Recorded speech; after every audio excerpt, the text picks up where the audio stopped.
de hoje será sobre força e movimento. Até agora, nesse curso, a gente vem estudando o movimento. E nessas aulas a gente tem visto o movimento, mas sem nos preocupar com as causas do movimento. Por que aquele movimento está ocorrendo. E a partir da aula de hoje a gente vai começar a se preocupar com essas causas. Como que os objetos estão se movendo e por que também. Então, é o que a gente chama do estudo da dinâmica. É uma parte desse todo curso de mecânica que estuda o movimento e suas causas. Tá? Então, vou escrever aqui força e movimento.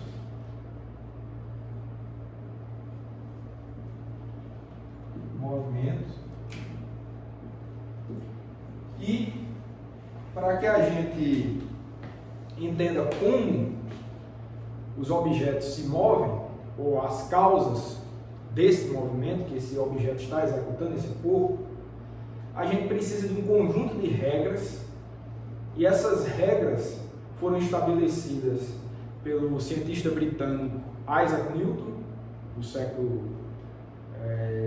XVIII, e esse conjunto de regras, as chamadas leis de Newton, que são 3, elas resumem o que há de importante para que a gente entenda as causas do movimento, como que a gente atribui o movimento frente às interações que esse objeto está sofrendo do ambiente que o rodeia.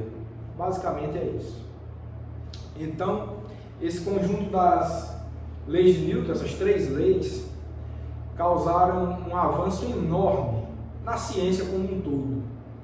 Antes do tempo de Newton, do estabelecimento das 3 leis de Newton, o movimento de planetas não era bem compreendido, o movimento de objetos do nosso cotidiano, como osciladores, pêndulos, alguns movimentos de escorrimento de fluidos, etc. Isso tudo não era bem compreendido sem as 3 leis. Após a formulação das 3 leis de Newton, tudo isso foi esclarecido e cientistas que vieram depois de Newton aplicaram essas leis e, no caso, desenvolveram o estudo da mecânica como a gente conhece hoje. Então, as leis de Newton, o estabelecimento das leis de Newton foi realmente um marco, um divisor de águas na história da ciência como um todo. Eu não diria nem só da física, mas mudou totalmente a nossa concepção de mundo e de universo também. Então, nos ajudou a compreender tanto a mecânica dos objetos que nos rodeiam, como a mecânica dos objetos celestes, do universo como um todo. Então, é um tema realmente importantíssimo para a gente entender muito bem. Ok, então, se são 3 leis de Newton, inicialmente a gente vai falar sobre a primeira lei de Newton.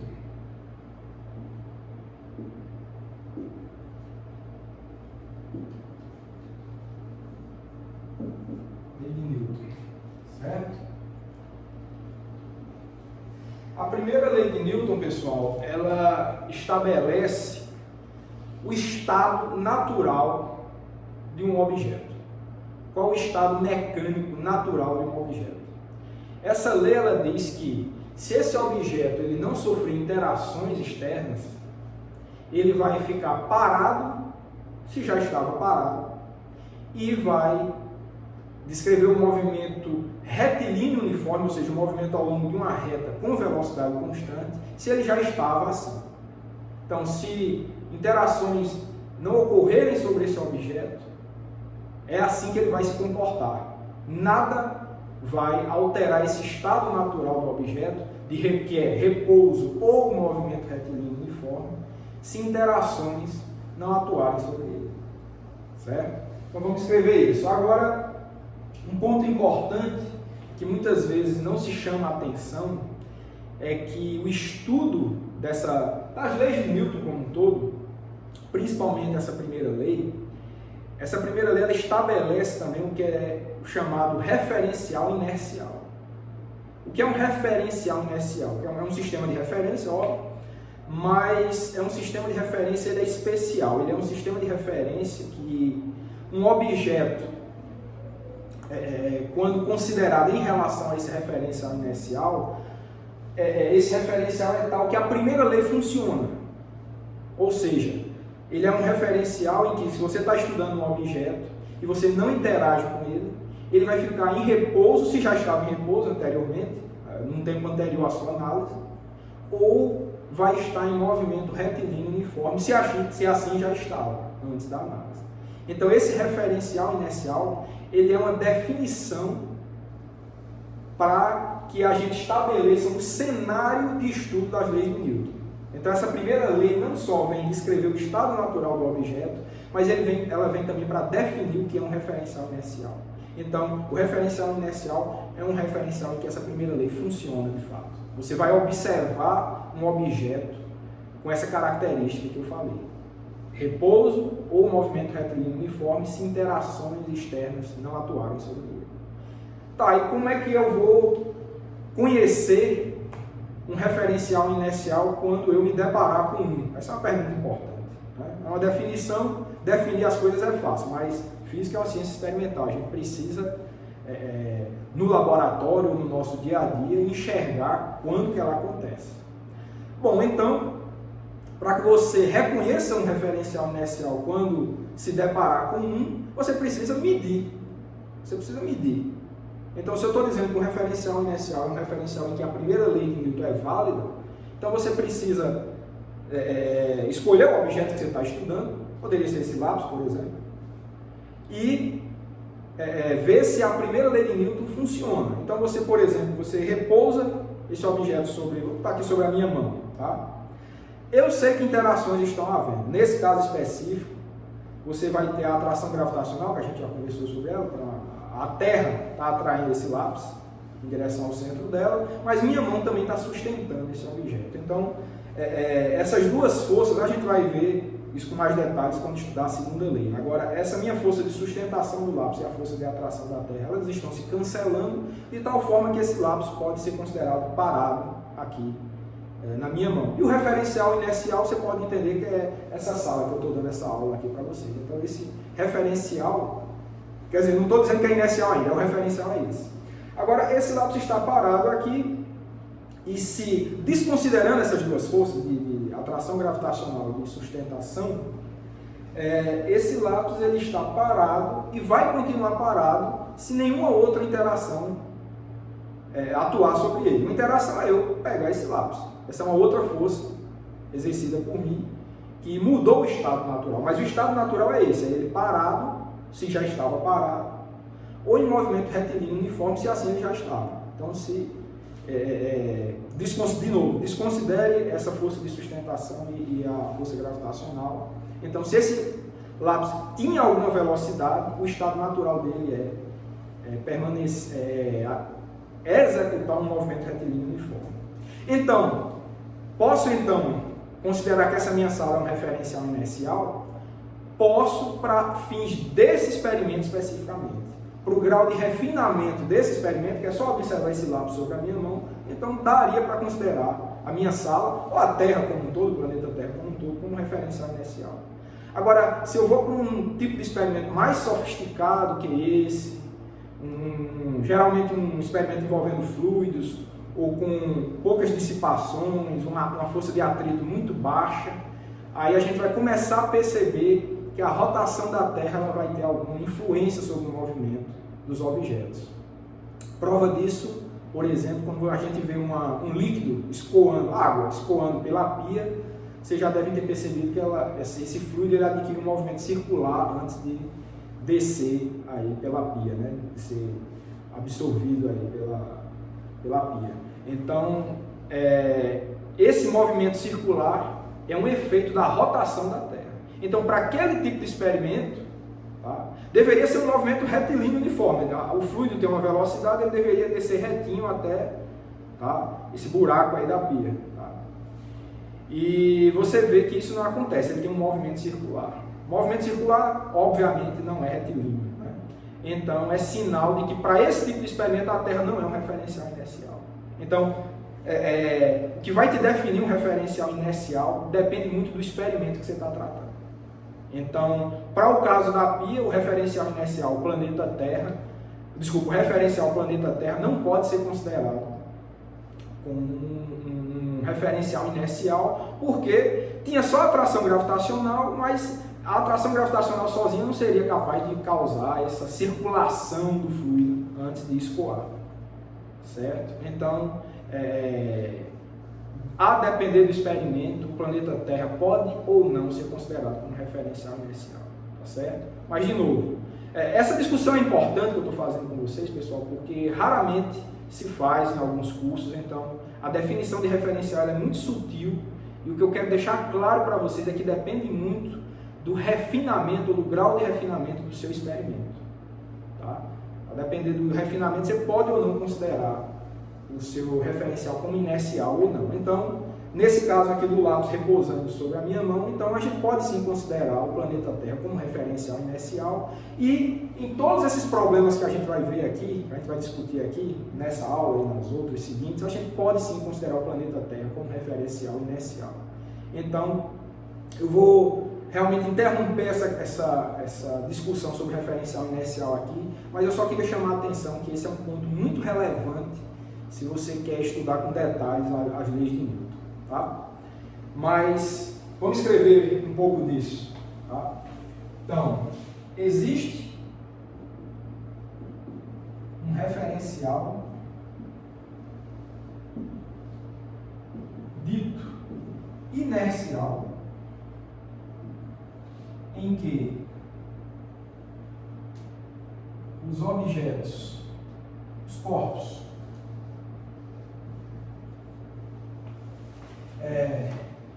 ficam em repouso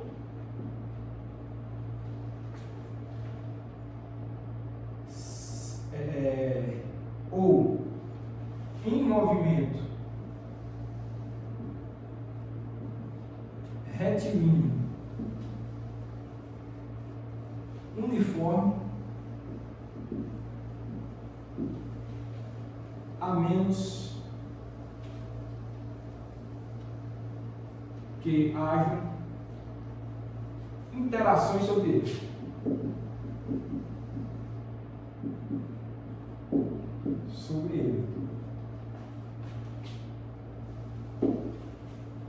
Certo? Então, a menos que tenha um agente causador de uma interação,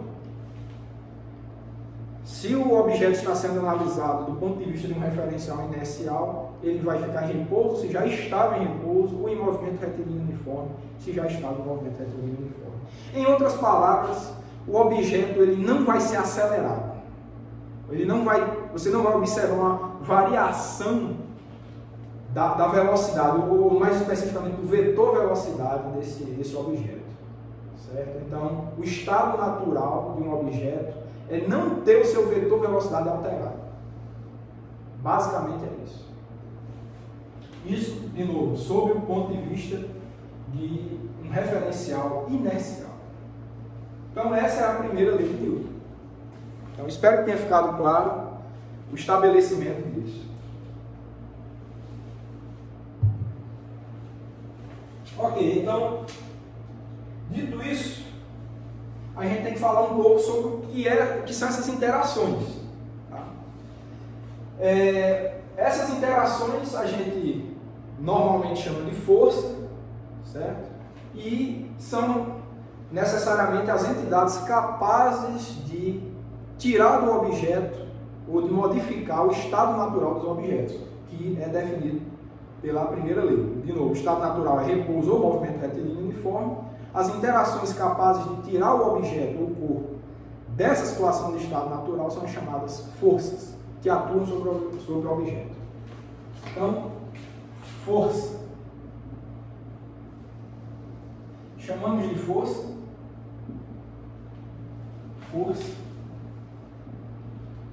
as interações capazes de acelerar os objetos. Então, Então, note que a gente já está descrevendo uma relação entre causa e efeito, né? A causa é a força, uma força é uma interação o que é que ela vai causar como efeito? A aceleração do objeto. Então, o estímulo que você oferece ao objeto é uma força, que grosseiramente é um empurrão ou um puxão, é uma força, não tem nada de especial nisso. Esse conceito de força é o que a gente conhece no cotidiano mesmo. E como resposta a esse estímulo, o objeto ele vai acelerar, ou seja, ele vai apresentar uma modificação da sua velocidade. Não especificamente no módulo da sua velocidade, mas no seu vetor velocidade. Isso tem que ficar claro. Tá? Então, o vetor velocidade do objeto vai ser alterado por conta da atuação das forças. Bom, agora, como a gente está definindo uma nova entidade física, aqui, uma nova grandeza, a gente, claro, é bom estudar que tipo de grandeza física é essa. Lembre-se que a gente definiu, acho que na primeira aula, que as grandezas físicas elas podem ser escalares ou vetoriais. A força é uma grandeza física vetorial. Por quê? Porque é uma grandeza física que necessita de 3 informações para ser completamente descrita. E essas informações, vocês sabem, modo, direção e sentido. Então, para que eu descreva para vocês de maneira completa um tipo de força, eu preciso dizer a intensidade dessa força, a direção em que essa força está sendo exercida e o sentido também. Então, se eu disser para vocês que eu experimentei uma dada força, então vocês podem perguntar, mas que força? Foi para te empurraram para a esquerda, te empurraram para a direita, te ergueram, né? Te jogaram para baixo? Então, tudo isso, todas essas são perguntas que você pode fazer a respeito de uma força. Então, em resumo, o que eu estou querendo dizer é que forças, para que sejam completamente descritas, precisam dessas informações: intensidade, direção e sentido. Ok, então vamos falar sobre as propriedades, tá? Propriedades da força, e eu só quero destacar duas propriedades. Força, em geral, tem 2 propriedades. A primeira eu já falei que a força é uma grandeza vetorial. Então isso já diz muito, né? Diz tudo isso que eu falei, precisa de modo, direção e sentido para ser completamente descrita. E mais do que isso, quando 2 forças atuam sobre o objeto, o resultado da atuação dessas 2 forças é um vetor força resultante que é dado pela soma vetorial das forças individuais. A gente já aprendeu a somar vetores na aula de álgebra vetorial, certo? Acho que foi a segunda aula. Então vocês sabem como é que se soma vetores. Então, se 2, 3, 10, 100 forças atuarem sobre o objeto, você pode tratar o resultado da atuação de todas essas forças como uma força só, que é resultante da soma vetorial dessas N forças individualmente. Basicamente isso. Então, essa é uma informação muito forte. Dizer que a força é uma grandeza vetorial é rápido para a gente escrever, mas carrega todas essas consequências que eu estou falando para vocês aqui. Então, essa é uma primeira propriedade importantíssima. E outra propriedade importante é que a aceleração, vocês lembram que a aceleração é uma grandeza vetorial também, né? A gente estudou a aceleração aqui, e eu já falei para vocês que a força é uma entidade física, é uma interação que atua sobre um objeto, e como resultado ele vai causar uma aceleração desse objeto. Certo? Então, eu estou estabelecendo um vínculo aqui entre 2 grandezas vetoriais. Força é uma grandeza vetorial, causa aceleração, que é uma outra grandeza vetorial. Então, é um vetor ocasionando outro vetor. Grandezas distintas, tá? mas que tem uma relação muito íntima, como a gente vai ver aqui. Então, a aceleração proveniente de uma força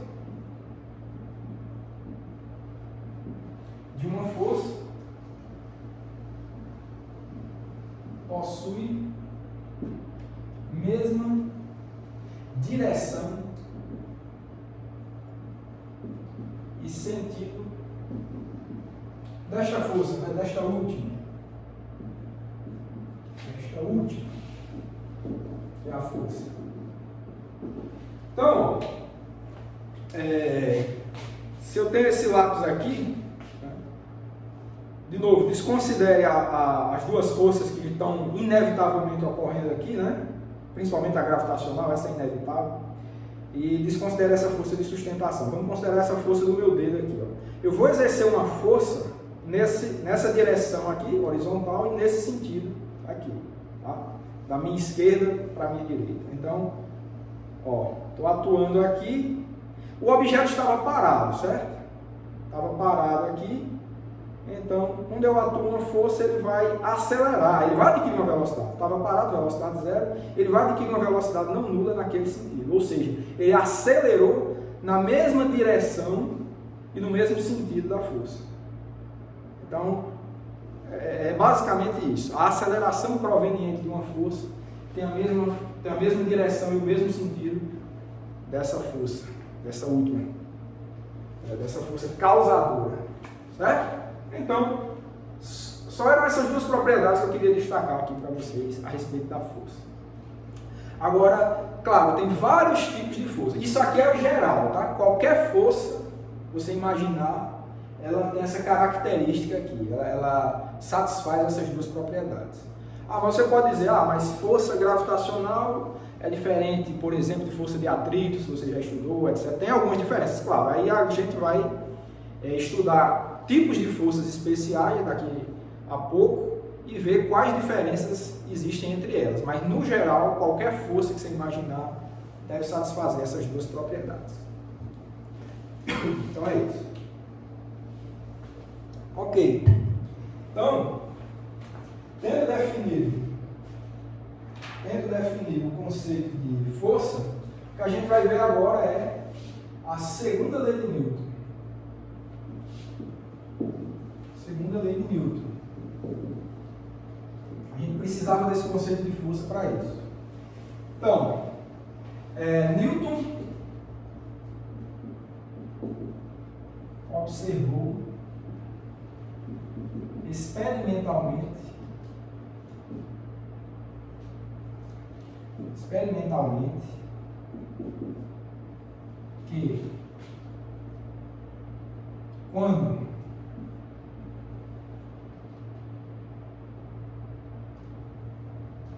uma força F, vetor, né?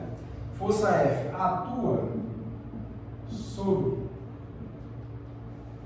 um objeto de massa M, certo? Assim. A aceleração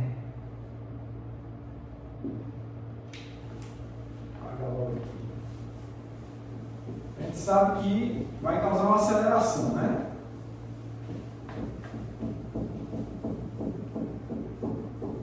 A massa, se vocês sabem do conceito de massa, mas o conceito de massa pode ser compreendido, é uma propriedade da matéria que você pode entender como uma resistência ao movimento.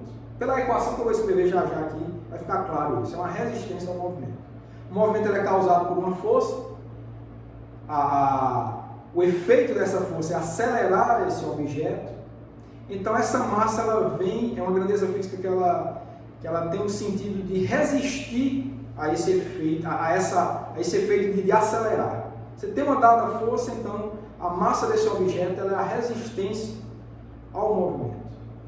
Pode ser entendido dessa forma. É muito sutil esse conceito de massa, apesar da gente estar bastante acostumado com ele.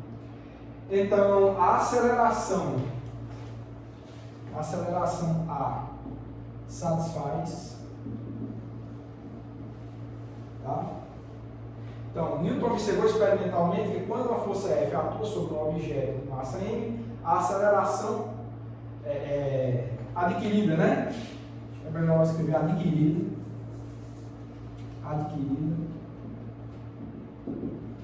satisfaz o seguinte: F, que é a força, é igual a massa m vezes a aceleração. Essa é a nossa primeira equação. E é a segunda lei de Newton. Essa aqui é a segunda lei de Newton. Acredito que muitos de vocês já viram essa equação na vida e posso afirmar, sem medo de errar, que é uma das equações mais importantes da física ou da ciência como um todo. É uma equação simples, muito poderosa, universal e que, como a gente vai ver, traz consequências incríveis, né? Então é realmente uma equação maravilhosa que relaciona como que um objeto de massa m responde a um determinado estímulo externo. A resposta é dada pela aceleração. É como que ele vai reagir. A aceleração é a reação do corpo frente a uma interação externa F que ele sofreu. E como eu falei para vocês, a massa é uma grandeza física que tem o sentido de resistir ao movimento. Quanto maior essa massa, mais esse objeto vai resistir à exibição desse efeito de acelerar. Então, a interpretação dessa equação é isso. Bom, do ponto de vista matemático, um vetor é igual a outro vetor. E isso está ok, porque a massa é uma grandeza escalar. Ela não precisa de...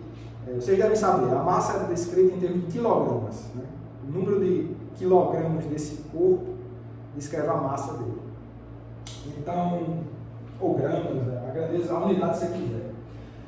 Mas é uma força que é igual a um escalar m vezes um outro vetor, aceleração. Um escalar vezes um vetor, a gente já viu na aula de álgebra vetorial que um escalar vezes um vetor é outro vetor, então tá ok. Então você tem um vetor igual a outro vetor. Então essa equação do ponto de vista matemático está ótima. E chamar a atenção pelo fato de ter uma igualdade entre vetores aqui, então essa é uma equação, uma igualdade entre vetores, então é uma equação vetorial. Uma equação vetorial, pessoal, ela vai carregar dentro dela três equações algébricas. Três equações algébricas que relacionam as componentes desse vetor. Se um vetor carrega três informações, então uma equação igualando vetores, você está igualando três grandezas vinculadas tanto com força, quanto com massa, quanto com aceleração. Ou seja, dessa equação aqui a gente pode tirar três equações que são fx, isso aqui é a componente x, né? Tem um sistema de coordenadas x, y, z, a gente já aprendeu até a compor vetores, projeção do eixo x, projeção do eixo y, projeção do eixo z. Então a força, a componente x da força é igual a massa vezes a componente x da aceleração. Note que não tem célula, isso não é vetor não, isso é equação algébrica mesmo, tá? Isso é equação algébrica. Você tem uma equação do eixo y, Fy igual a massa vezes a aceleração y, e você tem também a força, a componente z da força, se você considerar o sistema tridimensional, é igual a massa vezes a aceleração z. Tá? Então, essa equação aqui, sozinha, que é uma equação vetorial, ela carrega dentro dela essas três equações algébricas aqui. Isso pelo fato, de novo, de vetores carregarem três informações de modo, direção e sentido. É uma maneira da gente ver essas três informações, e outra maneira é componente x, componente y e componente z. São duas formas distintas, a gente já viu, de você descrever um vetor, tanto em termos de componentes, quanto em termos de modo, direção e sentido. Certo? Então, que fique claro. E agora em diante, sempre que vocês virem na vida uma equação envolvendo vetores, né? De um lado da equação você tem uma grandeza vetorial e de outro também tem que ser, né? Então você tem que entender que essa equação ela carrega dentro dela, três equações algébricas, uma vinculada a cada eixo, x, y, z. Ok, então, dito isso, né, a gente vai discutir um pouco mais esse ponto aqui, ó, que a força na grandeza vetorial, isso acarreta isso aqui. E, além disso, eu já comentei com vocês, se eu tiver mais de uma força atuando sobre um objeto, a força resultante dessas forças é a soma vetorial de cada uma delas. Tá? Então, supondo né, que a gente tem um conjunto de forças, deixa eu ver como é que eu escrevo isso. Tá? Então, supondo que um conjunto de N forças atua sobre um corpo, né, sobre um objeto, vou falar exatamente dessa soma vetorial. Então, supondo que um conjunto de N forças atua sobre um objeto, sobre um corpo, a força resultante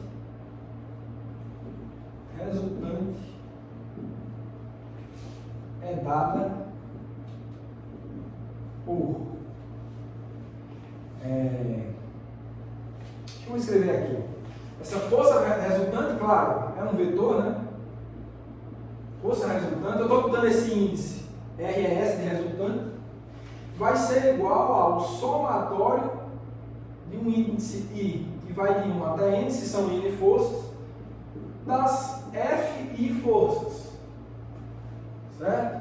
Isso aqui é só uma abreviação, só para vocês se acostumarem com a notação, do seguinte, ó, de F1 mais F2 mais F3, F4, até a força Fn aqui. Certo? Então, se eu tenho esse conjunto de N forças, que é F1, F2, F3, até Fn, a força resultante disso tudo, você pode tratar seu problema como que somente uma força atuou sobre esse objeto, e essa única força que você está considerando como resultado disso tudo é esse vetor força resultante, que matematicamente você encontra como a soma vetorial dessas N forças, que é descrito por isso daqui. E, de novo, chamar a atenção que soma vetorial é diferente de soma algébrica. Tá? Quem esqueceu como é que soma vetores, vai lá na aula de vetores, que a gente discutiu bastante como é que se somam vetores. Tá certo? Então, essa era uma coisa que eu queria chamar a atenção. Então, essa é a nossa equação de número 2. Tá? Também uma consequência da primeira propriedade das forças, que é o fato da força ser uma grandeza vetorial. Então, só aquela propriedade, do ponto de vista matemático, nos leva a concluir isso daqui e isso daqui. Certo? Ok, vamos lá. Então, nesse caso, né, temos que o vetor força resultante ele vai ser igual a massa vezes a aceleração. O que é que eu estou querendo escrever com essa equação de número 3 aqui? Que se eu tenho um conjunto de N forças atuando sobre um objeto, eu vou calcular a força resultante através da soma vetorial aqui da equação 2. E se eu quiser saber como é que esse objeto vai reagir à aplicação dessas N forças, a segunda lei de Newton dá conta disso dessa forma aqui, ó. A força resultante é igual a massa vezes a aceleração. Então, a reação do objeto, né, o modo como ele vai reagir vai ser através dessa aceleração aqui, e essa aceleração ela satisfaz essa equação, essa igualdade aqui. Tá? Então, para que você entenda como é que o objeto vai reagir à atuação dessas N forças. Você calcula qual é a força resultante, de acordo com a equação 2. Quando você adquirir o resultado, você sabe que a aceleração que esse objeto vai exibir vai satisfazer essa equação aqui. Essa força resultante é igual à massa do objeto que você deve ter, vezes a aceleração. Então é assim que você trabalha com a segunda lei de Newton. Estuda as forças que atuam no objeto. Tendo isso, você tem que saber a massa também. Então a aceleração que esse objeto vai mostrar para você vai satisfazer aquela equação do número 3. Então, em resumo, a força da segunda lei de Newton é essa. De novo, vincular a resposta, o movimento, o tipo de movimento que esse objeto vai oferecer, vai exibir frente às forças que foram incididas nele. Então, é uma relação de causa e efeito, realmente, a segunda lei de Newton. Tá certo? Então, espero que isso tenha ficado claro. E mais algumas coisas precisam ser ditas nesse sentido, que é as unidades, né? Eu acho que comentei pouco sobre as unidades dessas grandezas, tá? Então, deixa eu ver se tem mais alguma coisa para falar, antes de falar das unidades. Tá, eu acho que uma coisa importante, antes de falar das unidades, é o seguinte: observação, né? Para calcular a força resultante,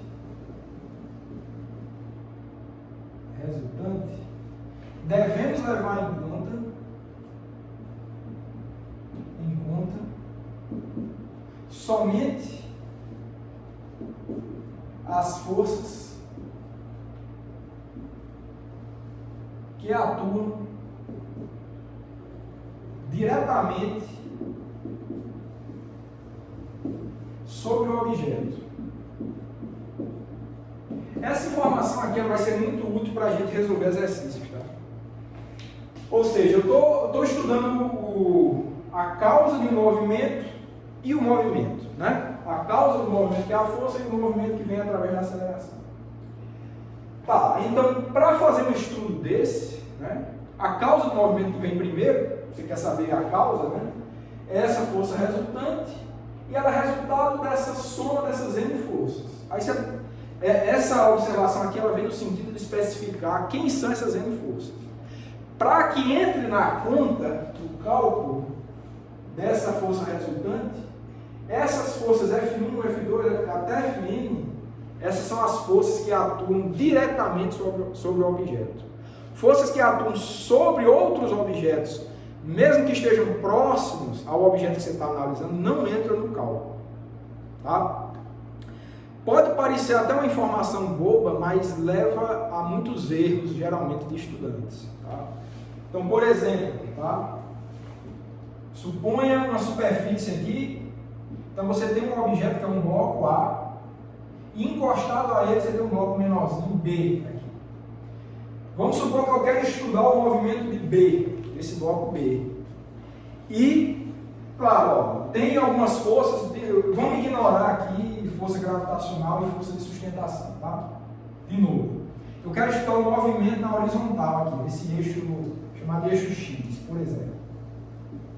Certo? Se eu quero estudar o movimento do bloco B, isso aqui é importante, viu? Quando eu vou tratar da segunda lei de Newton, eu tenho que especificar muito bem qual é o objeto que eu estou estudando. Qual é a análise de segunda lei que eu estou fazendo? Sobre quem? É o bloco A ou o bloco B? Se eu estou dizendo que eu quero analisar o bloco B, eu preciso estudar a força resultante sobre o bloco B, e para isso, que a observação aqui está dizendo aqui, eu tenho que levar em conta somente forças que atuam diretamente sobre ele. Se, nesse problema, eu digo que uma força F atua aqui sobre o objeto A, essa força F aqui, a gente sabe, óbvio, ela deve fazer com que o conjunto se mova, A e B.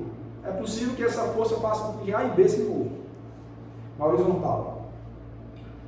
Mas, para fazer a minha análise de segunda lei de Newton, para o bloco B, essa força F ela não é levada em consideração. Por quê? Porque ela atua no bloco A.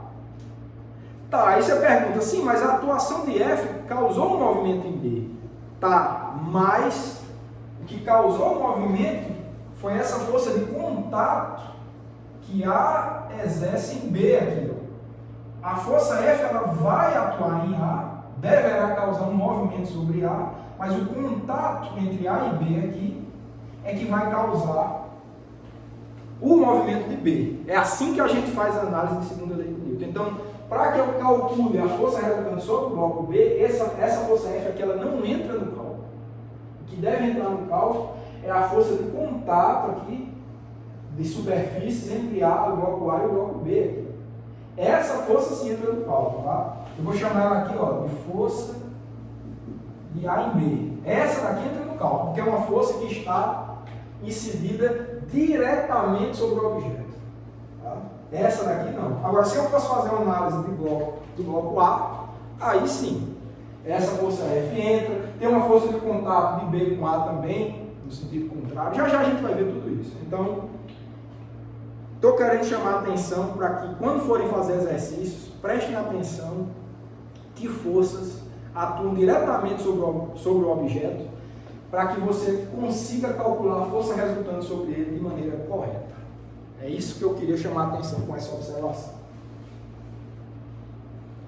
Só foi um exemplo, tá? Mas prestem atenção. Ok, vou parar aqui. Quando a gente for realizar alguns exercícios aí, isso vai ficar mais claro. Mas, para fechar essa parte de segunda lei, eu só quero especificar as unidades, tá? Então, no Sistema Internacional de Unidades, a unidade de força é F igual a... Olha, se força é o produto da massa vezes a aceleração, a unidade de força é o produto da unidade de massa vezes a unidade de aceleração. A unidade de massa é o quilograma. No Sistema Internacional é o quilograma. Então, a unidade de força vai ser quilograma vezes a unidade de aceleração. A unidade de aceleração a gente sabe que é o metro por segundo ao quadrado. Então, metro por segundo ao quadrado.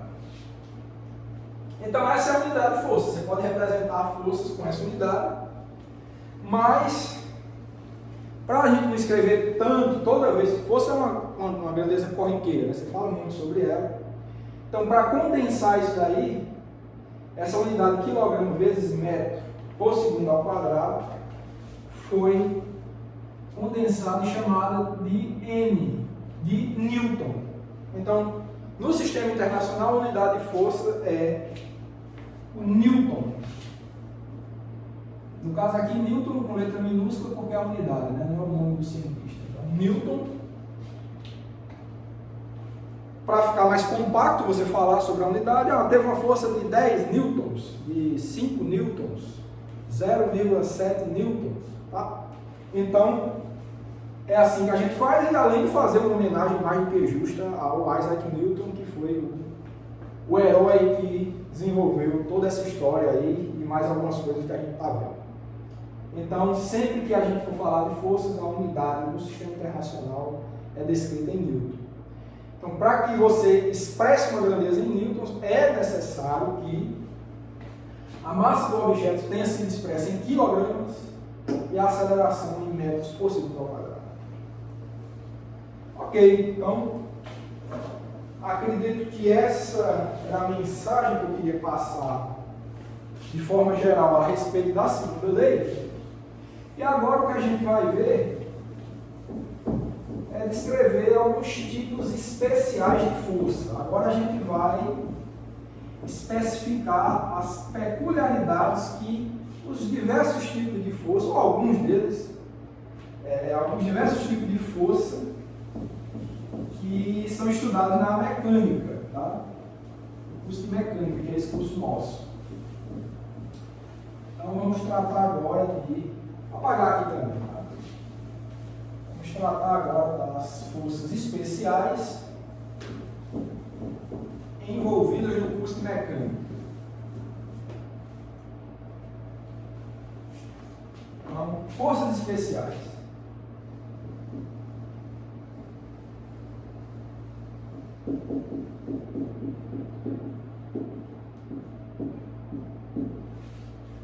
Bom, o primeiro tipo de força especial que eu quero ver com vocês é a chamada força gravitacional. Força gravitacional.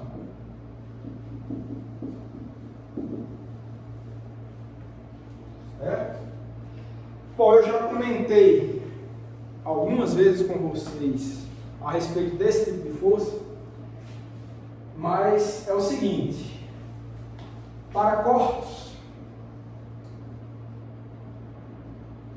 próximos à superfície da Terra,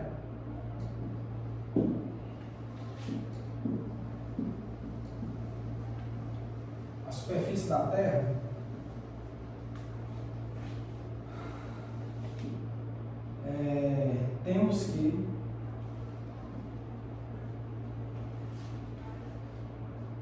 uma força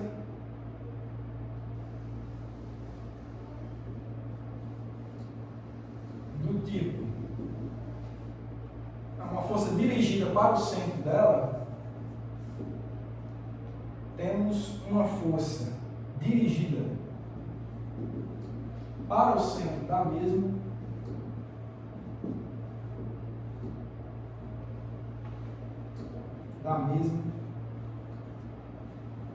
com a seguinte característica.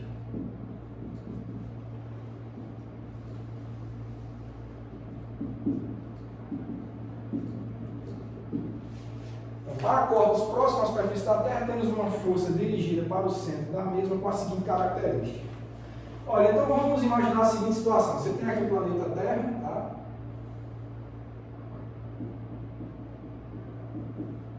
Temos aqui o planeta Terra.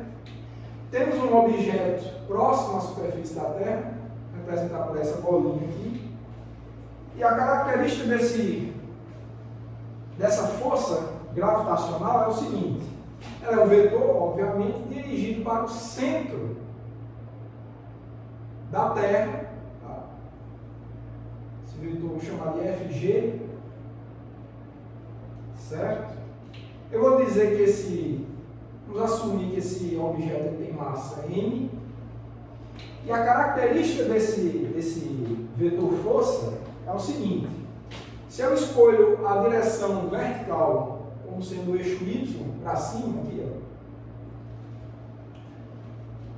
esse vetor força gravitacional ele tem a seguinte característica: ó, FG é igual a menos mg vetor unitário J. Certo? Bom, isso aqui já diz tudo, né? Essa forma de escrever o vetor já é completa. Tá? Essa forma já está dizendo informação sobre módulo, direção e sentido. Esse J aqui, vocês lembram que é o vetor unitário apontando na direção Y. Né? É um vetorzinho de módulo 1 apontando no sentido positivo do eixo Y para cima. Então, a direção desse vetor força é descrito por esse vetor J. Então, ele está dizendo que essa força está sempre dirigida na vertical. Tá? O objeto está na superfície da Terra, você define uma vertical, que é o ponto que é a direção que liga o objeto ao centro da Terra. E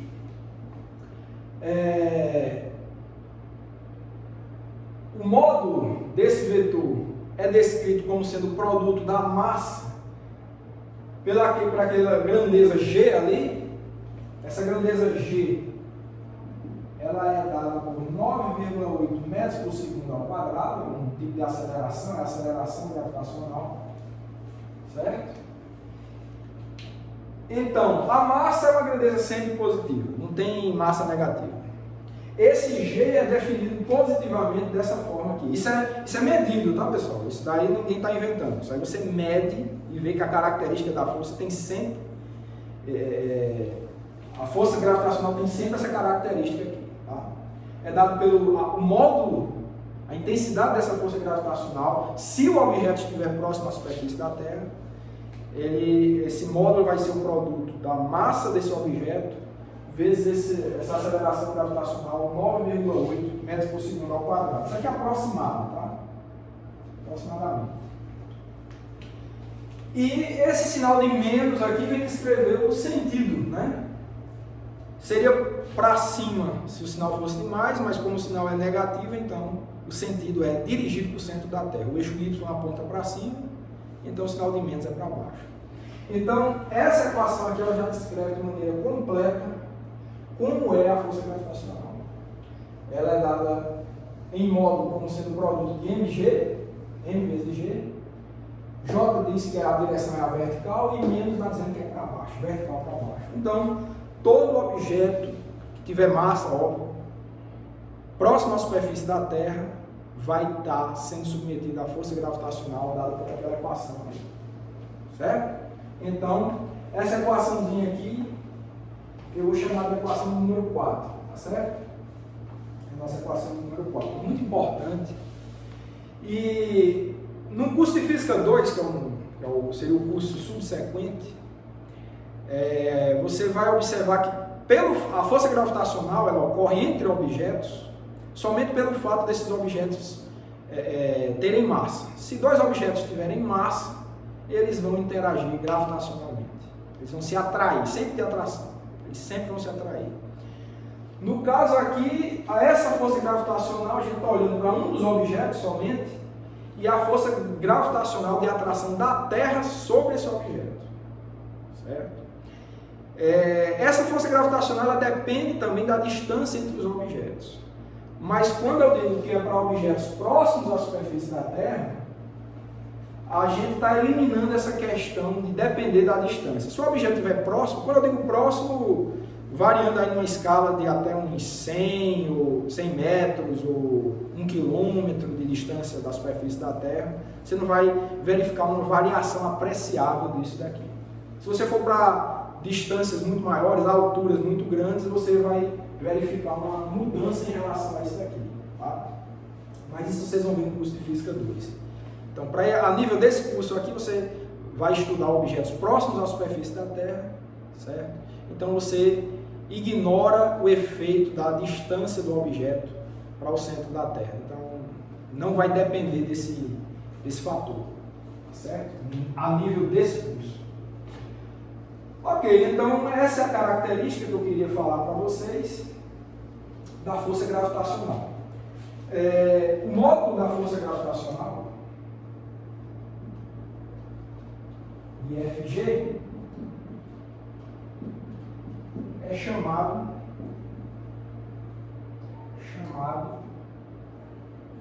de peso.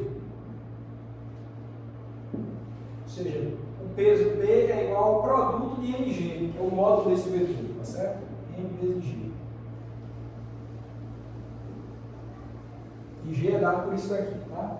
Então, a equação número 5. Muitas vezes, para ficar mais simples, mais condensado, a gente, às vezes, em vez de falar força gravitacional, você chama força-peso ou somente de peso. Então, fica compreendido. Mas eu vou deixar claro, tá? Tecnicamente, o correto é que o peso é o módulo da força gravitacional. Mas, às vezes, eu vou falar que o vetor peso, aqui, o vetor força-peso, você entenda que é isso daqui, é a força gravitacional. Vou falar isso, às vezes, indistintamente. Certo? Ok, então, tendo definido essas coisas, eu acho que a gente já pode falar sobre um outro tipo de força, que é a chamada força normal.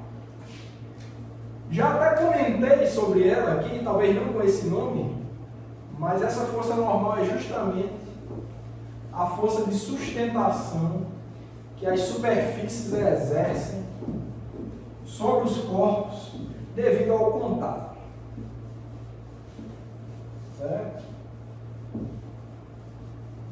Então, Quando eu falei sobre esse lápis repousando aqui sobre a minha mão, tem a força gravitacional, ou força-peso, da Terra que atrai esse lápis em direção ao centro dela, mas também tem essa força de sustentação da minha mão no lápis. Aqui. Essa é a chamada força normal. É a força de contato que existe entre o lápis e a minha mão aqui. É a força que impede que o lápis entre na minha mão, digamos assim. Então é essa força de sustentação. Então note que a força-peso é uma relação entre a Terra e o lápis. Então são dois corpos que interagem, o lápis e a Terra. Na análise da força normal serão o lápis, mas e a minha mão, não tem nada a ver com a Terra.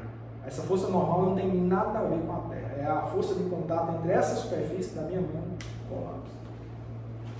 Então vamos lá, força normal.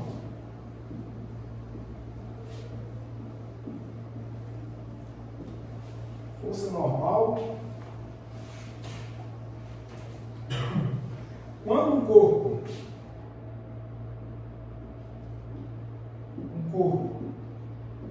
é comprimido sobre uma superfície,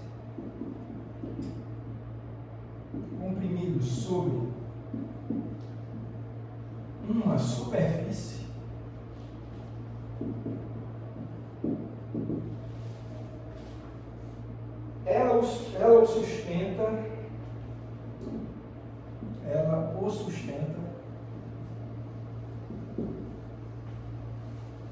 sustenta com uma força perpendicular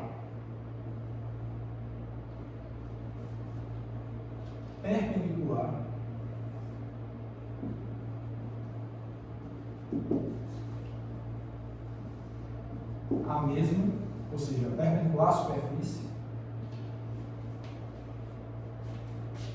que chamamos de força normal.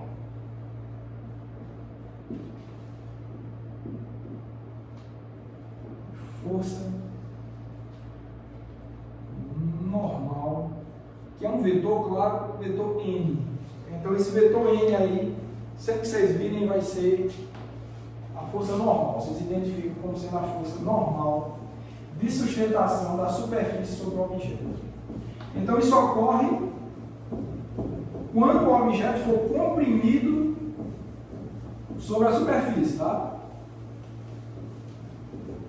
Então, nesse caso aqui do lápis na minha mão, vocês podem perguntar: tá, o objeto está aí na sua mão, tem força normal? Tem, mas quem é que está comprimindo esse lápis na sua mão? Quem está comprimindo é a Terra. A Terra comprime o objeto, está puxando o objeto na direção dela, através da força gravitacional, e devido a essa compressão, a minha mão sustenta o lápis com uma força normal, ou seja, perpendicular à superfície. A superfície é horizontal, a força é perpendicular.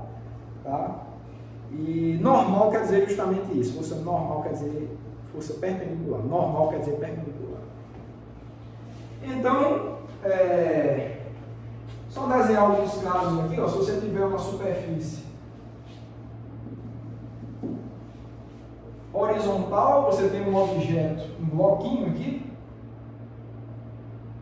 certo?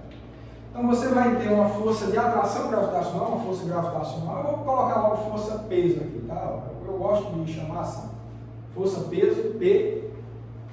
Tá? Então a força-peso, que é devido à Terra, a Terra puxa esse objeto na direção do centro dela, mas tem essa superfície horizontal aqui sustentando esse bloco. Então o bloco está sendo comprimido na superfície, e essa força de sustentação é perpendicular à superfície. Se a superfície é horizontal, a força é vertical, e se é para sustentá-lo em cima da superfície, essa força de sustentação é a chamada força normal N. Então esse que é o caso. Esse que é o caso. Então, essa força é devido à atração da Terra sobre o objeto. Então, a Terra é a causadora dessa força-peso, e a força normal N, a causadora é a superfície. Então, note que essas são forças que atuam sobre o objeto. Dá para você fazer uma análise de segunda lei de Newton envolvendo essas duas forças aqui, que são forças que atuam diretamente sobre o objeto. Causas distintas. Essa por causa da Terra, essa por causa da superfície, mas são forças que atuam diretamente sobre o objeto. tá? Mas uma força existe independente da outra, tá? Uma força existe independente da outra. Então, se você tiver, por exemplo, um plano inclinado aqui, ó, uma superfície inclinada, se você coloca um bloquinho sobre ela, uma rampa, né? A força peso ela é sempre vertical para baixo.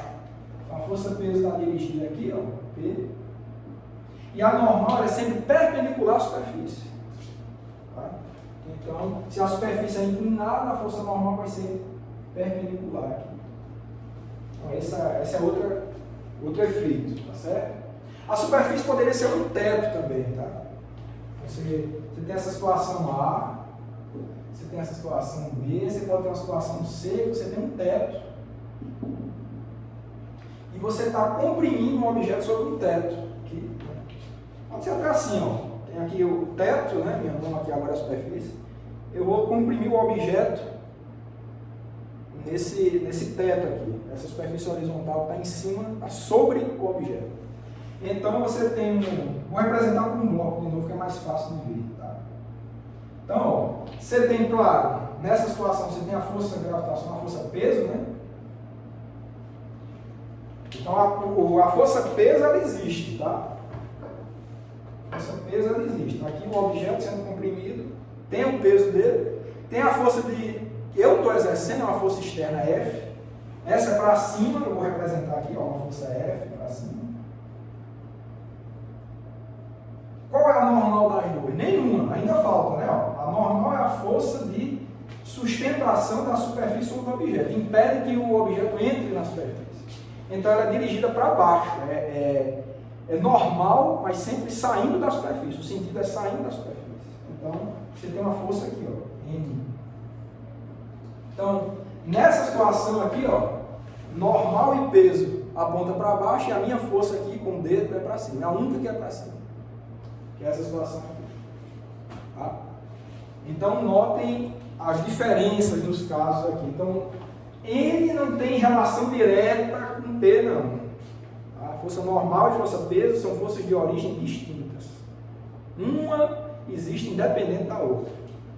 Você pode até levar um objeto para longe da Terra, aí, onde o efeito da força gravitacional é muito pequeno, mas se você comprime o objeto sobre uma superfície, vai ter força normal e o efeito da força gravitacional é desprezível. Se fosse muito longe da Terra, tá? No espaço. Então, essas situações que eu queria levar em conta aqui com vocês, tá? Envolvendo tanto força-peso quanto força normal. Ok, então eu espero que tenha ficado claro esse fato, né? E eu vou só fazer uma análise interessante aqui com vocês. Fazer um estudo, já que eu falei dessas duas forças aí, força gravitacional e força normal, vamos fazer um estudo de segunda lei de Newton aí para envolvendo as duas, tá? Que é bem interessante, tem uma discussão muito boa.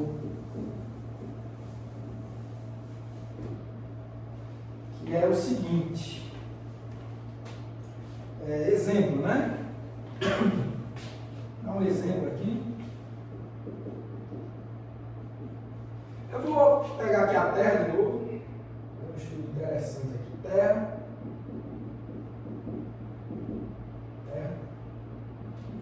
Eu vou botar aqui, vou desenhar aqui uma mesa. Tá?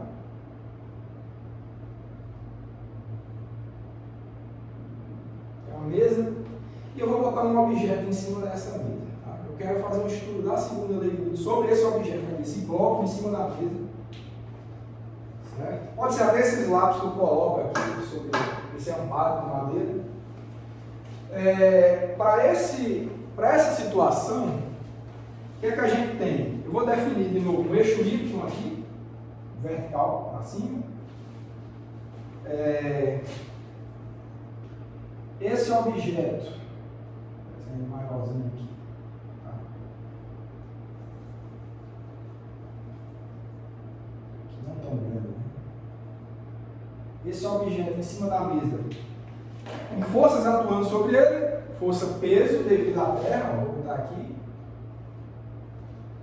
Força peso, vou apagar esse aqui, força peso.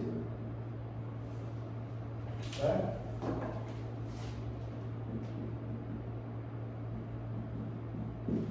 E a força aqui, ó, da mesa no objeto, que é a superfície que sustenta, né, ela exerce uma força normal, que é para cima, aqui, ó, força normal N.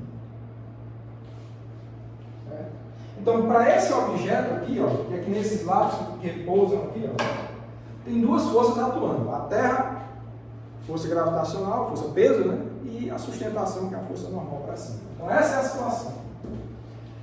Ok, então a gente pode fazer uma análise de segunda lei de Newton para esse sistema. Olha, só existem forças atuando no eixo Y, né? Esse eixo horizontal não tem força nenhuma, e esse eixo saindo aqui do quadro também não tem força nenhuma. As forças, as duas que existem, estão orientadas na direção vertical, uma para cima e outra para baixo. Então, a gente só precisa fazer um estudo de segunda lei de Newton para o eixo Y, ou seja, a partir, né, da segunda lei, temos. Então você vai ter, ó, que força resultante na direção Y vai ser igual a massa vezes a aceleração Y. Certo? Por que isso? Né? Por que isso? Vamos lá.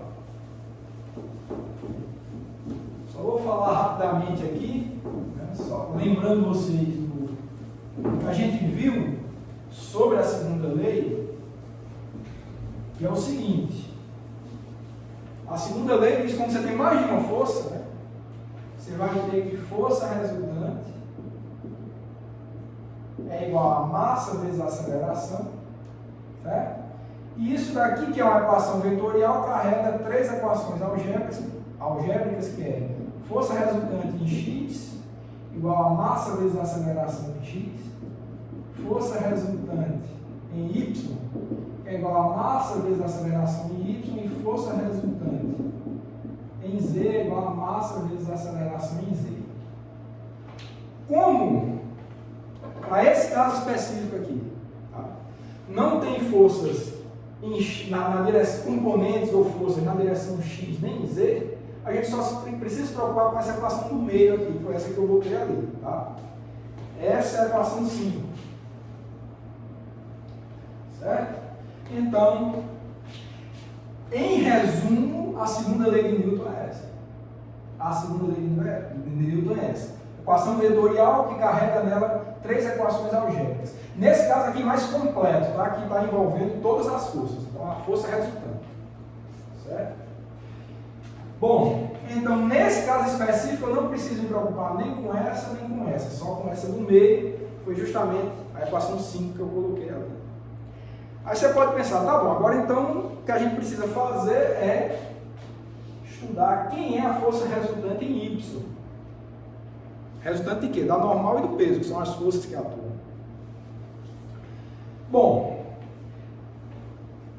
na direção Y, o vetor força normal está totalmente orientado nesse eixo vertical. A componente é uma componente positiva porque ele aponta para cima. O normal aponta para cima, então vem com uma contribuição positiva. Então o que você conclui aqui, ó, é o seguinte: a força normal, agora já é o módulo, eu tirei o vetor. O módulo da força normal, que tem uma contribuição positiva para a força resultante em Y, tem que ser somada com a contribuição do peso. Agora o peso aponta para baixo, ele vai te dar uma contribuição negativa para a força resultante em Y.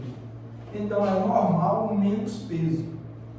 Note que nem tem vetor aqui, nem vetor aqui. Isso aqui é componente, mas pelo fato das forças estarem orientadas ao longo do eixo vertical, a componente coincide com o tamanho do vetor, o módulo do vetor.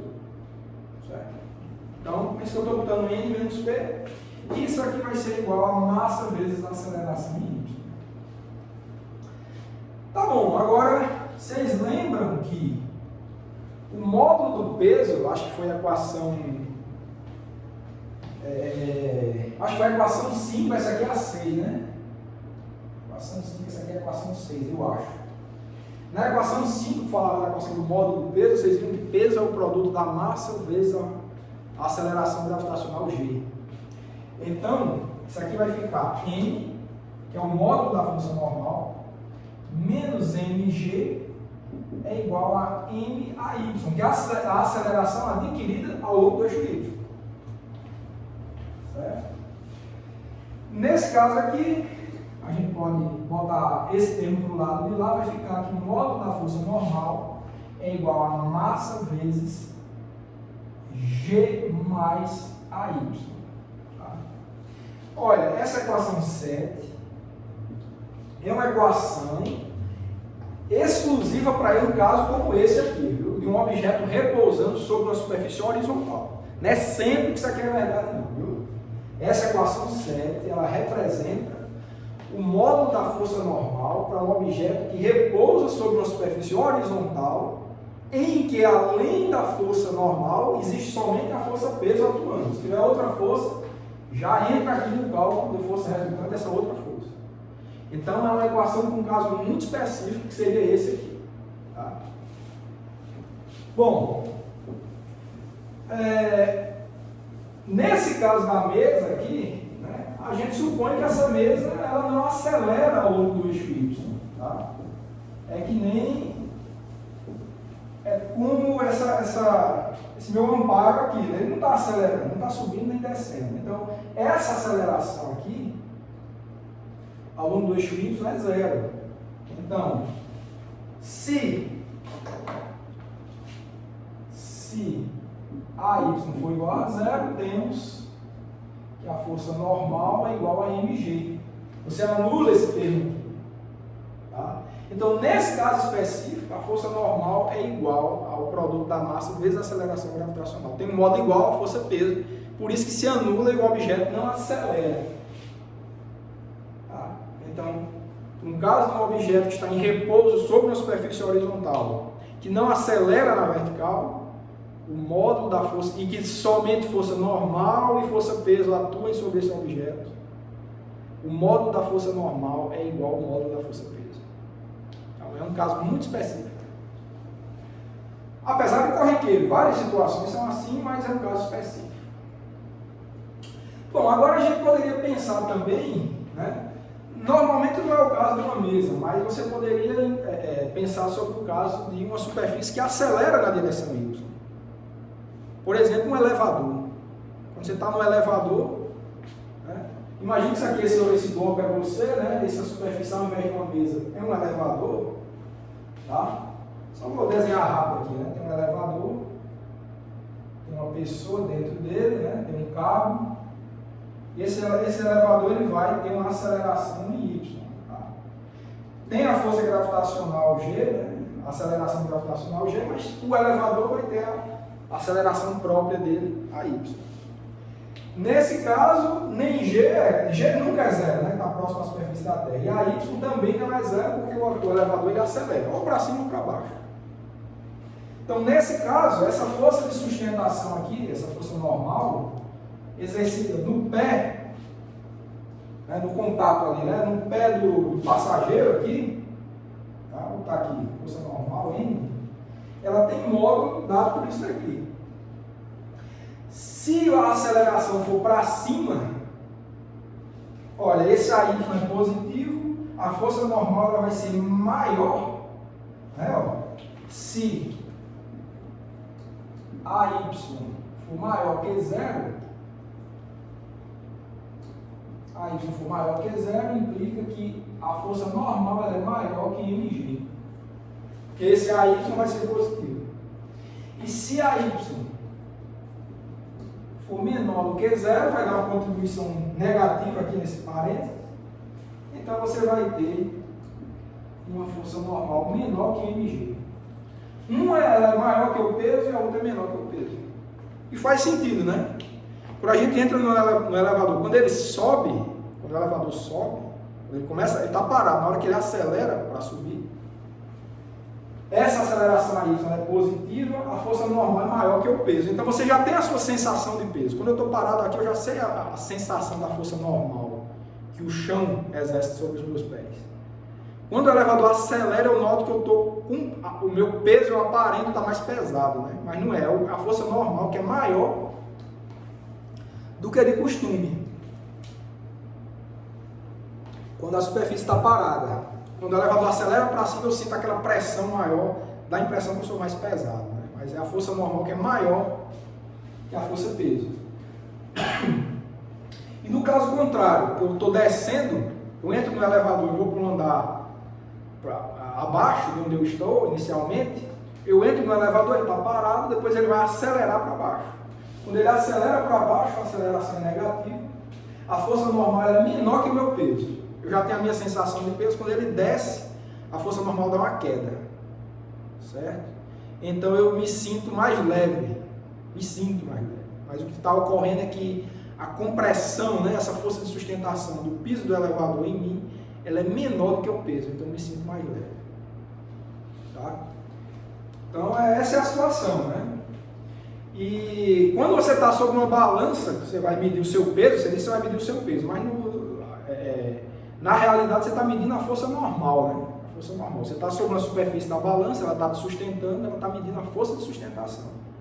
Se a superfície não acelera, quando você vai se pesar, você vai para uma superfície que não acelera, você está no chão, etc. Então, coincide com esse caso aqui, que a normal é igual ao peso, aí está correto. Aí você diz, eu estou pesando, sei lá, quantos quilos você pesa. Tá? Agora, se você fizer um experimento, levar para o elevador a sua balança, você vai ver que é uma coisa interessante, que quem mora em prédio aí pode fazer esse experimento, vai lá, sobe na balança, você vai ter sua medida de peso normal. Quando o elevador acelerar, se ele acelerar para cima, você vê que a balança vai mostrar um peso maior do que o que você tem. E se o elevador estiver descendo, na hora que ele acelerar, você vai ver que a balança vai marcar um peso menor. Então, por quê? Porque no fim das contas, o que a balança marca é a força normal. Então veja que tem uma discussão muito interessante envolvendo só esses dois tipos de força, né? Força peso e força normal. Muita coisa interessante a gente pode discutir a respeito disso. Tá? Ok, então sobre força normal, era isso que eu queria falar. Eu vou falar sobre mais um tipo de força especial, certo? Que é a força de tração. Também é um tipo de força bastante corriqueiro, que a gente usa muito para resolver problemas.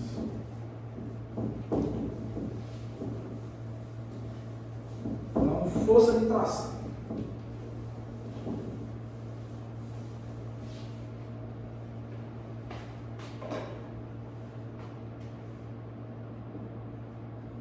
Força de tração.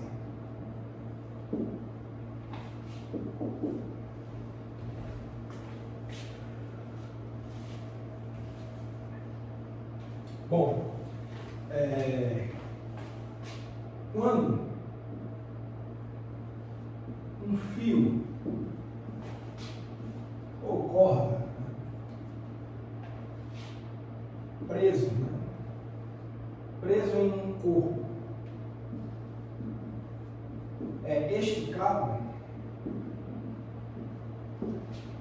ele exerce uma força na direção do fio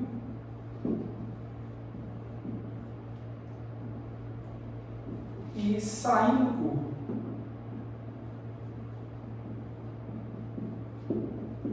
Esta é a força de tração. Está definido, né? Então, quando um fio ou uma corda é preso sobre um objeto e é esticado, esse fio, né, ele exerce uma força na direção dele, na direção do fio, e saindo do corpo. E a gente chama essa força, que esse fio vai exercer no objeto, como força, a gente chama de força de tração. Ou tensão também. Alguns livros chamam a tensão do fio. Mas é mais comum a gente ouvir falar de força de tração. Bom, está definido aí, mas eu acho que é mais fácil de visualizar através de algumas imagens, tá? Vou fazer duas figuras aqui para que vocês entendam o que é que eu estou falando. Bom, então imagine uma superfície horizontal, situação A. Superfície horizontal, você tem um objeto, um bloco. Preso a ele você tem um fio, vou botar um fio aqui, uma corda, e essa corda foi esticada, ela está presa no fio e foi esticada. O que eu estou dizendo aqui com a definição de força de tração é que esse fio vai exercer no objeto uma força que vai estar na direção desse fio, exatamente no ponto onde ele está preso. Se você estica, né, vai ter uma direção, nesse caso aqui nessa diagonal. Então a direção da força de tração vai ser na direção desse fio esticado e o sentido vai ser saindo do objeto. O modo da força de tração aí depende do quanto que você estica, certo? Então essa força de tração tem essa característica aqui, ó. Aqui é um vetor força T. Aqui, ó. Força de tração é um vetor força na direção do fio e saindo do objeto, tá? Nunca entrando nele. O sentido é esse, é saindo do objeto. E a gente pode pensar numa situação B, né, em que você tem um objeto aqui, ó, outra superfície horizontal, situação B. Se eu tenho um objeto aqui, olha, você pode também colocar as outras forças que você já conhece, tá? Ó, força peso, força normal, tudo vetor, né? Além da tração, então tem essas forças aqui. Então, se você tem um fio nesse objeto aqui, um fio na horizontal, então tranquilo, né? Ó, força peso, força normal da superfície, força de tração aqui na horizontal. Então, 3 forças atuam no objeto: peso devido à terra, normal devido à superfície, tração devido ao fio. Certo? Você pode até continuar aqui também, ó. Bota, ó, horizontal a força de tração e saindo do objeto. Vou chamar isso aqui de objeto A. Você pode até continuar. Vou aumentar essa superfície aqui. Vou botar outro bloco. Vou unir aqui esses dois caras. Vou botar esse fio e vou botar outro fio aqui, ó. Certo? Essa é a tração do bloco A. Esse aqui é o bloco B. Se o fio está esticado, ó, exerce uma tração no bloco A. Esse fio aqui exerce uma tração no bloco A. E vai exercer uma força de tração no bloco B também, ó, na direção do fio saindo do objeto. Tração. E aqui tem outro fio, ó, tração para aqui também, ó. Outra força de tração. E aqui tem peso do objeto. Eu vou botar peso de B, porque são 2 objetos, né? Normal de B. Aqui é peso de A, normal de A. Certo? Então, tem essa configuração de forças aqui. Essa aqui eu vou chamar de tração 1. Certo? E nesse caso específico aqui, eu vou dizer que esse é o vetor menos T1 aqui. Vou dizer por quê. Esse aqui é o vetor T2. E diz o seguinte: por que eu estou botando menos T1? Porque a tração de um fio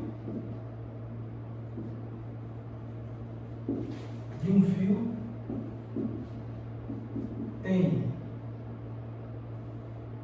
mesmo modo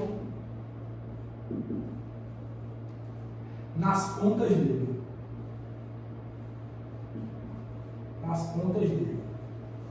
Tá? Então, o que é que eu quero dizer com essa informação aqui? A tração de um fio tem o mesmo modo, né? O mesmo modo nas pontas dele, nas pontas desse fio. Então, esse fio tem uma ponta no bloco A e outra ponta no bloco B. Essa informação, isso é uma verificação experimental, tá certo? Que o módulo dos vetores, apesar do tamanho estar parecendo diferente, mas o módulo desses dois vetores sempre é igual. O módulo da força de tração é sempre igual nas duas pontas do fio. A direção e o sentido depende, né? Um pode estar caindo, o outro está sobre a superfície. Nesse caso aqui, os dois estão na horizontal. Então, especificamente, os dois têm a mesma direção, que é a direção horizontal. Sentido contrário, porque saindo do bloco A apontando para a direita, saindo do bloco B apontando para a esquerda. Mas o fato que a gente pode relacionar entre essas duas forças de tração é somente um, e não tem nada a ver com direção e sentido, só em relação ao módulo. O módulo é igual.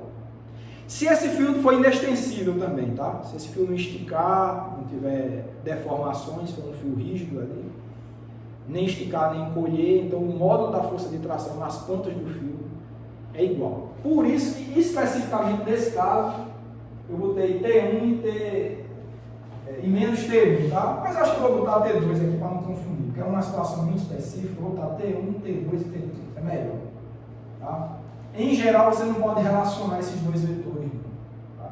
Nesse caso específico eles têm mesmo módulo, mesma direção e sentido contrário. Mas se esse bloco B estivesse caindo, já não teria a mesma direção. Agora o módulo é sempre o mesmo. O módulo é sempre o mesmo. Certo? Então, que fique claro essa observação aqui, que é somente o mesmo módulo. Tá? Direção e sentido nas pontas do fio, dos vetores de tração, em geral, não tem relação nenhuma um com o outro. Agora o módulo é sempre o mesmo, se o fio for inextensível. Ok, então, era isso que eu queria falar sobre força de tração. Tem um outro tipo de força especial muito importante, que não vai dar tempo de falar hoje, que é a força de atrito, tá certo? Então, como eu queria fechar, pelo menos nessa aula, os conceitos das leis de Newton, falta falar sobre a terceira lei, então eu quero encerrar essa aula de hoje com pelo menos o enunciado da terceira lei. Tá? Eu vou deixar o estudo da força de atrito para uma aula posterior. Então, vamos falar terceira lei de Newton. Aqui.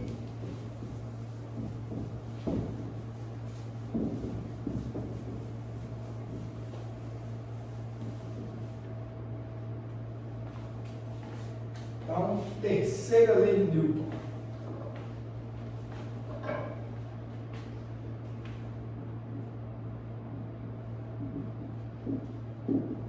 Terceira lei de Newton. A última, né? A última das leis de movimentos. Então, quando dois objetos interagem, é simples o enunciado, tá? Da terceira lei. É uma lei simples de compreender, mas tem que também prestar atenção. Então, quando dois objetos interagem,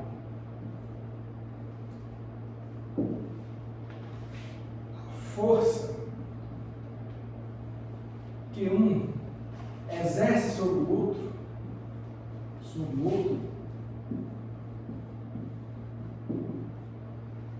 é igual em módulo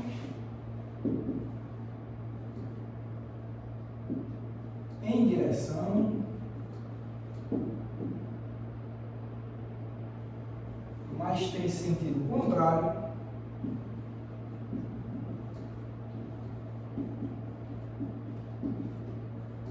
a força que o outro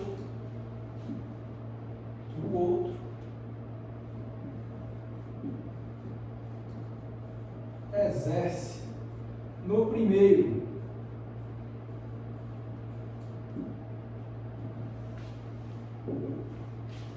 Então, quando dois objetos interagem, a força que um exerce sobre o outro é igual em módulo, em direção, mas tem sentido contrário à força que o outro exerce no primeiro.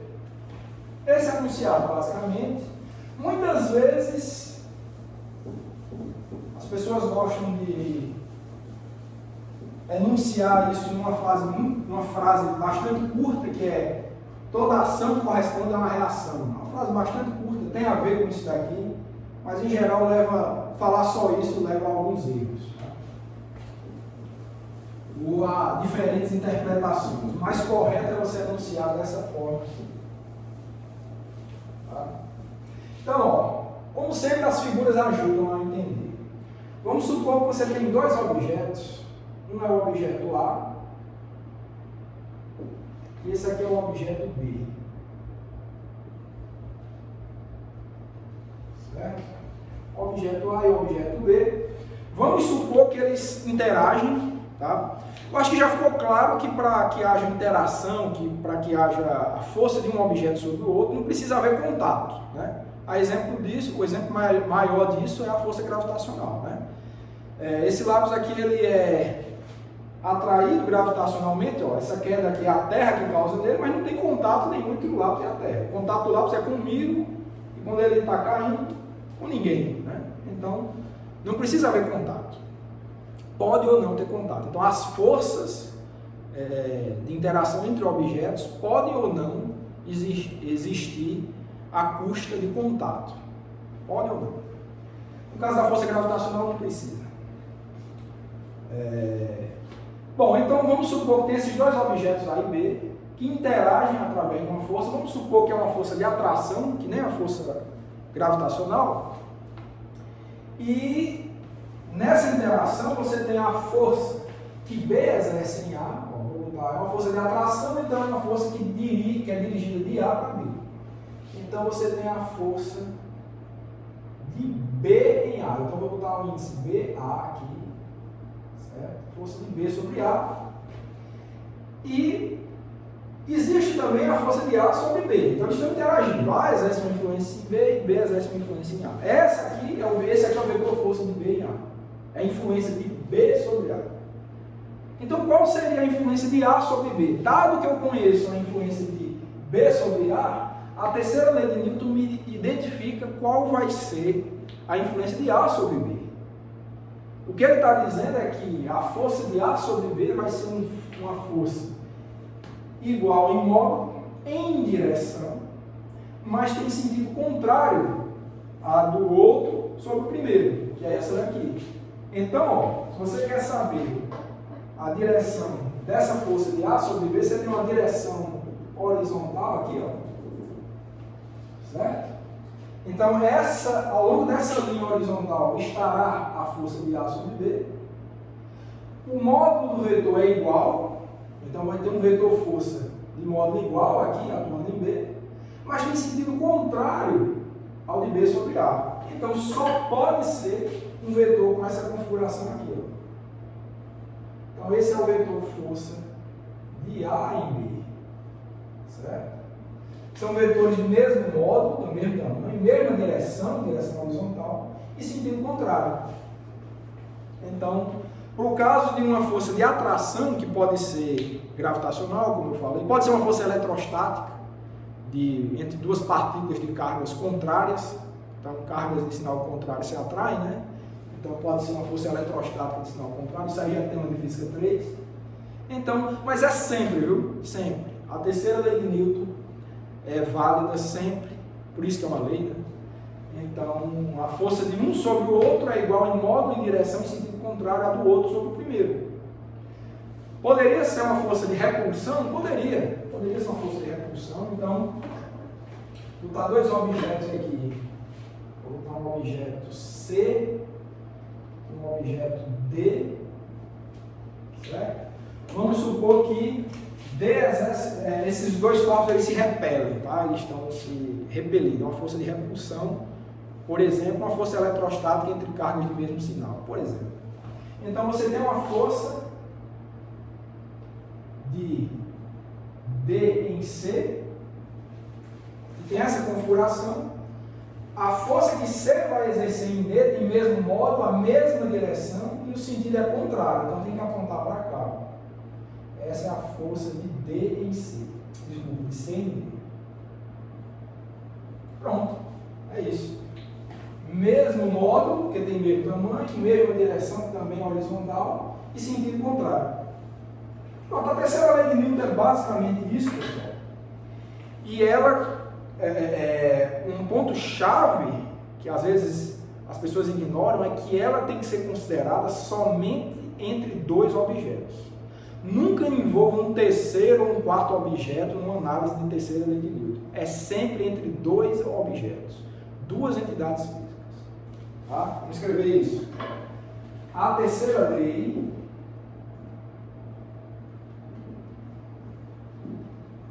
deverá ser analisada sempre para dois objetos. Esse ponto é muito importante. Tá? importante. E quer ver como gera confusão às vezes? Né? Muitas vezes existe a dúvida, será que a força normal é uma força de reação, né? Porque essa aqui seria a ação, né? A ação aqui, que é B sobre a reação é A sobre B. Então, às vezes, aquela frase curta que eu disse para vocês, que geralmente dá muita confusão, é toda ação corresponde a uma reação. Nesse caso aqui, a ação seria uma força de B sobre A e a reação seria A sobre B. Aqui, ó, uma ação, uma força de D sobre C e a reação é C sobre D. Então, essa seria é isso que o pessoal às vezes chama de ação e reação. Um par ação e reação. Né?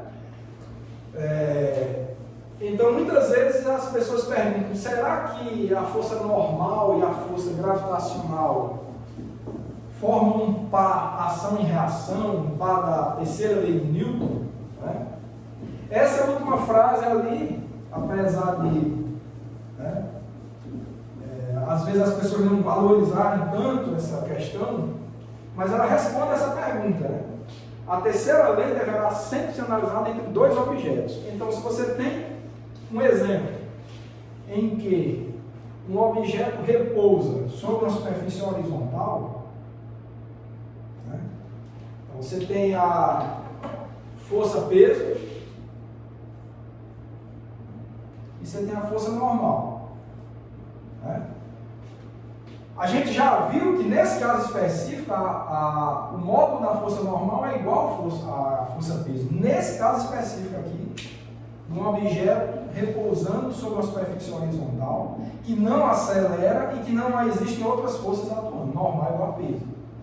Aí você pergunta, se o módulo da normal é igual à força-peso, elas têm a mesma direção? Tem a mesma direção vertical, né? Eixo Y. Tem sentido contrário? Tem sentido contrário. Satisfaz tudo que diz a terceira lei de Newton, mas forma de fato um par da terceira lei de Newton?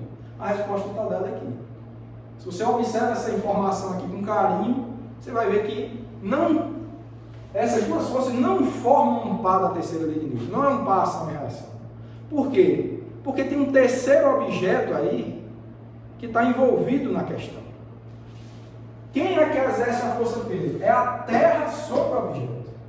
Quem é que exerce a força normal? É a superfície. Olha, já tem um terceiro. Tem bloco, tem terra e tem superfície. Tem três entidades físicas aqui. Eu estou analisando o bloco. Quem exerce a força peso sobre o bloco é a terra. Quem exerce a força normal sobre o bloco é a superfície normal, é a superfície. Então já tem três objetos envolvidos. Não dá para fazer análise de terceira lei de Newton com três objetos. Certo? Então, normal e peso não formam par da terceira lei. É esse caso específico que gera essa confusão, porque tem as mesmas características de ação e reação.